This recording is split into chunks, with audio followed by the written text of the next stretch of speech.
साथियों, जय भीम, जोहार, नमस्कार। इस वक्त मेरे साथ हैं महेंद्र कुशवाहा, राष्ट्रीय पिछड़ा वर्ग मोर्चा के नेता हैं और अभी राष्ट्रीय पिछड़ा वर्ग मोर्चा के माध्यम से दिल्ली में एक विशाल आंदोलन की घोषणा की गई है। उसी सिलसिले में बातचीत करेंगे। सबसे पहले सर, आपका बहुजन 85 चैनल में आपका बहुत बहुत स्वागत है। धन्यवाद सर, ये राष्ट्रीय पिछड़ा वर्ग मोर्चा का जो विशाल धरना प्रदर्शन दिल्ली के जंतर मंतर क्षेत्र में जो करने वाले हैं आप लोग, किन कारणों को लेकर आप लोग वहां पहुंच रहे हैं?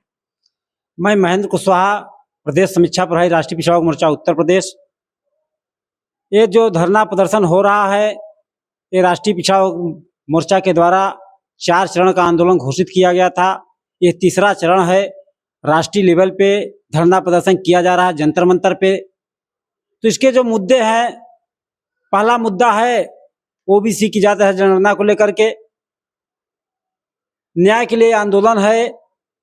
जाति आधारित जनगणना एवं संख्या के अनुपात में सभी क्षेत्रों में हिस्सेदारी सहित 9 मुद्दों को लेकर के आंदोलन किया जा रहा है। पहला मुद्दा है केंद्र सरकार द्वारा राष्ट्रीय स्तर पर जाति आधारित जनगणना कराई जाए एवं संख्या के अनुपात में सभी क्षेत्रों में ओबीसी को हिस्सेदारी सुनिश्चित किया जाए। तब SC/ST तथा SC/ST का बढ़ी हुई जनसंख्या के अनुपात में भी आरक्षण बढ़ाया जाए। तथाकथित आजादी के लगभग 77 साल बीत गए। संविधान में ओबीसी के लिए मौलिक अधिकार दिया गया। संविधान जनसंख्या को मानता है, लेकिन ये जो सरकार है ये जनसंख्या को नहीं मानती है। इसके लिए ओबीसी की जाति जनगणना नहीं हुई।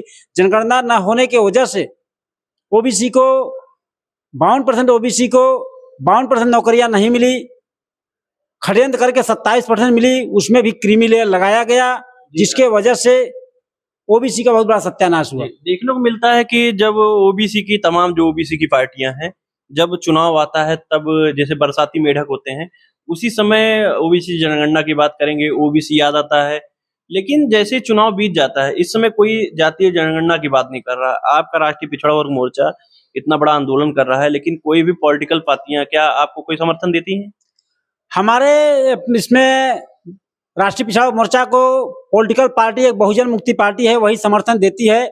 बाकी लोग समर्थन देते नहीं है। चुनाव के समय केवल कहते हैं, बोलते हैं, बाकी उसके बाद समर्थन नहीं देते हैं। केवल बहुजन मुक्ति पार्टी को समर्थन देती है। अभी ये जो 8 अक्टूबर 2024 को दिल्ली के जंतर मंतर पे है, तो बहुजन मुक्ति पार्टी बड़े पैमाने पे समर्थन इस पे दिया हुआ है जी। तो वो तमाम मुद्दे जो हैं, जैसे ओबीसी, मेन ओबीसी की जाति जनगणना, आपने कहा कि 77 साल हो गए। किन कारणों के कारण आपको क्या लगता है, किन ऐसा कौन सा कारण है कि जातीय जनगणना नहीं होने देना चाहती इस देश की? चाहे कांग्रेस सत्ता में रही हो, वर्तमान में बीजेपी है, क्यों नहीं चाहती कि ओबीसी की जनगणना हो? ओबीसी की अगर जनगणना होती है तो ओबीसी की जनसंख्या पता लग जाएगा, और जब ओबीसी के लोगों को जनसंख्या पता लग जाएगा कि हमारी जनसंख्या इतना है, तो विद्रोह होगा। इसके लिए कांग्रेस सरकार नहीं करवा रही है। 1931 में जनगणना हुआ, 1931 में ओबीसी 52% थे। आज अगर जनगणना की जाए, अभी बिहार में किया गया 63% आए। तो अगर पूरे भारत में जनगणना अगर ओबीसी की होती है तो लगभग 65 से 70% ओबीसी के लोग होंगे। और संविधान जनसंख्या को मानता है, तो 65 से 70% क्लास 1 के ऑफिसर देना होगा, डीएम एसडीएम बनाना होगा, IAS IPS बनाना होगा, 65% नौकरियों में देना होगा, 65% राजनीति में हम हिस्सेदारी देनी होगी। ये बहुत सारी चीजों मामला रखता है। इसके लिए कांग्रेस बीजेपी के लोग नहीं करवाना चाह रहे हैं जनगणना। अगर कांग्रेस बीजेपी के लोग जनगणना करवा देते हैं तो कांग्रेस बीजेपी की सरकार बनने वाली नहीं है, फिर ओबीसी की सरकार बनेगी। लेकिन कहा जाता है कि जनगणना कराने से, जातीय जनगणना करने से जातवाद फैलेगा। आप लोग जातवाद को बढ़ावा देंगे? अगर जाति जनगणना करने से जातिवाद फैलेगा तो जाति व्यवस्था बनाई क्यों गई? जाति व्यवस्था ही खत्म कर देनी चाहिए। अगर इससे है कि जाति जनगणना करने से जातिवाद बढ़ेगा, तो जाति क्यों बनाएगी? और किसने बनाया? जिसने बनाया उन्हें फायदे के लिए बनाया। जाति खत्म कर दिया जाए, जनगणना ना कराना पड़े। मगर जाति तो खत्म किया नहीं जा रहा है, जनगणना केवल रोका जा रहा है। जनगणना सिर्फ इसलिए रोका जा रहा है कि ओबीसी को हक अधिकार ना मिले, ओबीसी परेशान रहे, ओबीसी गुलाम रहे।